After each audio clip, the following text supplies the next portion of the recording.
प्राचीन समय की बात है। भारत में एक बहुत ही आज्ञाकारी और माता-पिता की सेवा करने वाला पुत्र रहता था, जिसका नाम श्रवण कुमार था। श्रवण कुमार ने अपने माता-पिता से बहुत प्रेम करता था। उसके माता-पिता बूढ़े और अंधे थे, इसलिए वे कहीं आ जा नहीं सकते थे। श्रवण कुमार उनका सहारा था। वह दिन-रात उनकी सेवा करता और उनकी हर छोटी-बड़ी ज़रूरत का ध्यान रखता था। श्रवण कुमार के माता-पिता एक बड़ी और अच्छे थे। वे जीवन में एक बार तीर्थ यात्रा करें, लेकिन उनके हालात ऐसे नहीं थे कि वे खुद चलकर जा सकें। तब श्रवण कुमार ने ठान लिया कि वह अपने माता-पिता की यह इच्छा ज़रूर पूरी करेगा। उसने एक मजबूत लकड़ी का कंधा बनाया और दोनों तरफ टोकरी बांध दी। एक टोकरी में उनकी माँ बैठती थी, दूसरी टोकरी में उनके पिता। श्रवण कुमार उन दिनों को अपने कंधों पर उठाकर तीर्थ यात्रा के लिए निकल पड़े। रास्ता लंबा और कठिन था, लेकिन उसने कभी थकान या शिकायत नहीं की। वह प्रेम और भक्ति के साथ अपने माता-पिता को एक तीर्थ स्थान पर ले जाता रहा। एक दिन वे जंगल से गुजर रही थी। माता-पिता को प्यास लगी, तो उन्होंने श्रवण कुमार से पानी लाने के लिए कहा। श्रवण कुमार पास के सरोवर से पानी लेने चला गया। उसी समय उस राज्य के राजा दशरथ शिकार खेलने जंगल में आए हुए थे। राजा दशरथ को शब्द सुनकर तीर चलाने की कला आती थी, जिसे शब्दभेदी बाण कहा जाता था। जब उन्होंने सरोवर से पानी भरने की आवाज़ सुनाई दी, तो उन्होंने समझा कि वह कोई जानवर पानी पी रहा है। उन्होंने बिना देखे ही तीर चला दिया, लेकिन वह तीर किसी जानवर को नहीं बल्कि श्रवण कुमार को जा लगा। तीर लगते ही श्रवण कुमार जमीन पर गिर पड़े। राजा दशरथ तुरंत वहां से पहुंचे और देखा कि यह युवक घायल पड़ा हुआ है। यह देखकर उन्हें बहुत ही दुख हुआ। मरते समय श्रवण कुमार ने राजा से कहा, मेरे माता-पिता अंधे हैं और बहुत प्यासे हैं। कृपया उन्हें पानी दीजिए और उन्हें सच बता दीजिए। यह कहकर श्रवण कुमार अपने प्राण त्याग दिए। राजा दशरथ बहुत दुखी होकर पानी लेकर श्रवण कुमार के माता-पिता के पास पहुँचे। उन्होंने पानी दिया और सारी घटना बात बता दी। यह सुनकर श्रवण कुमार के माता-पिता को गहरा दुख हुआ। उन्होंने अपने बेटे के बिना जीने से अच्छा मरना समझा। मरने से पहले उन्होंने राजा दशरथ को श्राप दिया कि जैसे आज वे अपने पुत्र के वियोग में तड़प रहे हैं, वैसे ही एक दिन राजा दशरथ भी अपने पुत्र के वियोग में तड़पेंगे। बाद में यह श्राप सच हुआ। जब भगवान राम को वनवास जाना पड़ा और पुत्र के वियोग में राजा दशरथ की मृत्यु हो गई। शिक्षा: इस कहानी से हमें यह सीख मिलती है कि माता-पिता की सेवा सबसे बड़ा धर्म है। श्रवण कुमार आज भी आदर्श पुत्र के रूप में याद किए जाते हैं।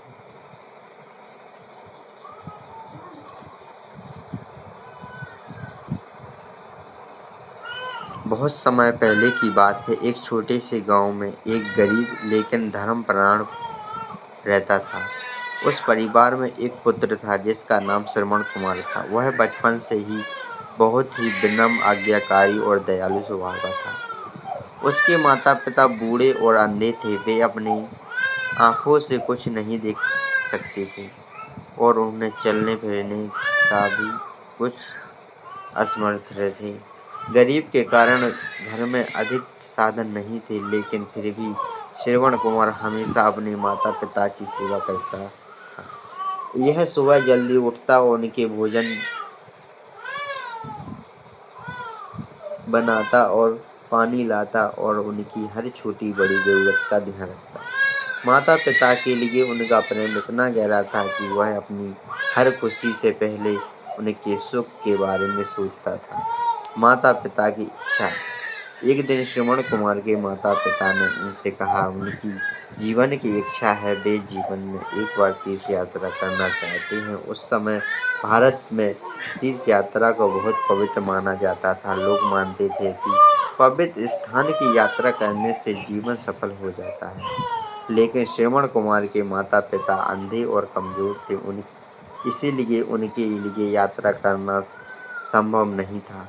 वे जानते थे कि उनका बेटा गरीब है और इतनी लंबी यात्रा करवाना उसके लिए कठिन होगा। इसीलिए उन्होंने यह बात सुनकर संकोच से कही। जब श्रवण कुमार ने अपने माता पिता की यह इच्छा सुनी तो उन्होंने तुरंत निश्चय किया कि वह इनकी इच्छा जरूर पूरी करेंगे।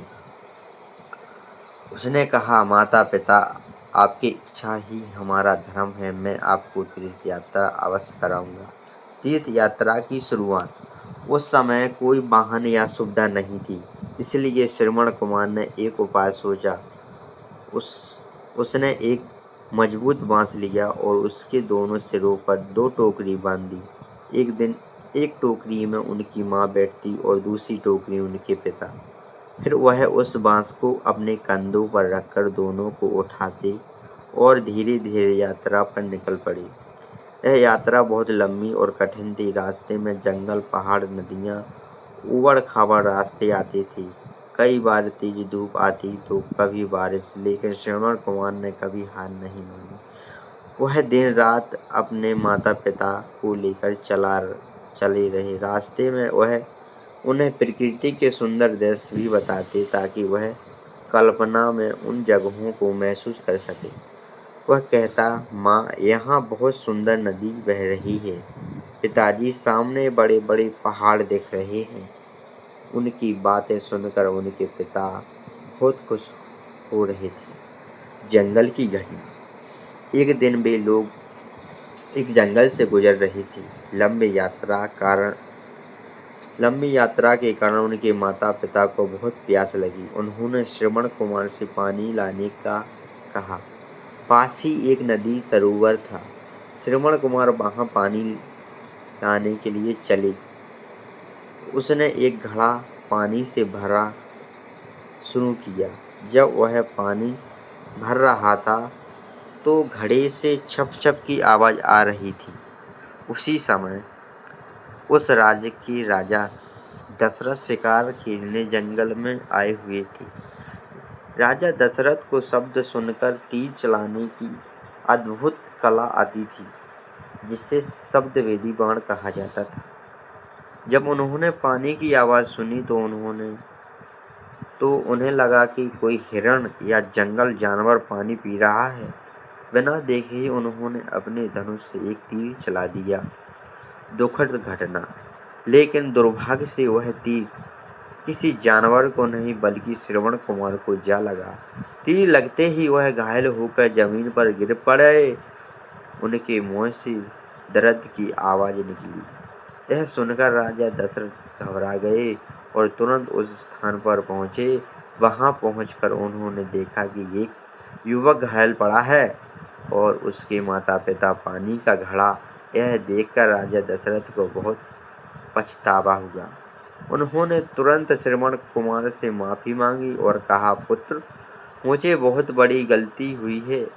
मैंने तुम्हें जानवर समझकर तीर चला दिया। अंतिम इच्छा। घायल श्रवण कुमार ने धीरे धीरे आंखें खोली और राजा दशरथ से कहा, महाराज, मुझे अपने प्राणों की चिंता नहीं है, लेकिन मेरे माता पिता अंधे हैं और प्यासे हैं। वे थोड़ी देर पर बैठे हैं और मेरा इंतजार कर रहे हैं। कृपया आप उन्हें पानी दे दीजिए और उन्हें यह घटना बता दीजिए।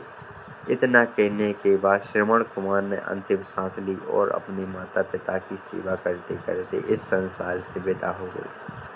माता पिता का साथ। राजा दशरथ बहुत दुखी हुए। वे पानी लेकर श्रवण कुमार के माता पिता के पास पहुंचे।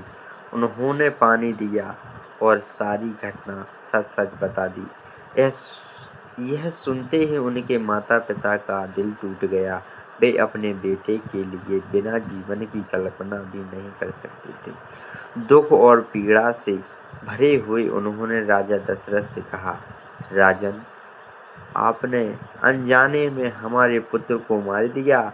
जिस तरह हम आज अपने पुत्र के वियोग में तड़प रहे हैं, उसी तरह एक दिन आप भी अपने पुत्र के वियोग में तड़पोगे। यह कहकर उन्होंने राजा दशरथ को श्राप दे दिया। श्राप का परिणाम समय बीतता गया और बाद में वही श्राप सच हुआ।